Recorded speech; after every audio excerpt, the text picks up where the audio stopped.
সৌরভ ভাই তোমার অনুভূতিটা কি একটু বলবা? আমার অনুভূতিটা হচ্ছে কি জানো? কি বলো ভাই?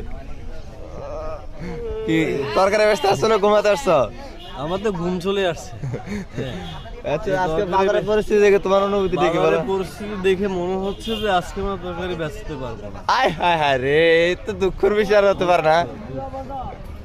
এই সোনা দিকে এসো, ওই যে সোনার হাতে বিড়ি আছে, সোনা দিকে এসো। এই যে সোনা, তোমার অনুভূতিটা কি আজকে তরকারি বাজার দেখে? কি পরিস্থিতি আজকে বাজারে? একটা ঠিক মতো। আচ্ছা দাদা, আপনার অনুভূতিটা কি বলবেন একটু? ভাই আমার অনুভূতি খুব ভাল লাগে। খুব ভালো লাগতেছে। হেতারা মনে করেন আমরা মধ্যে চলে ভাল লাগে। হেতারা তরকারি নিয়ে মনে করেন হেতারাও ব্যস্ত না, হেতারা তো কি জানি কয় ইন্ডিয়া ধরে হেতারা 500 হিন্দি হেতারা 300 তে হেতারাও খেয়ে দিছন আমরাও খেয়ে দিতে কইরাম। আচ্ছা কারে মনে লাগবো এটা হেতারাও কইতে না আমরাও কইতারি না। আরে খারাপ ভাই।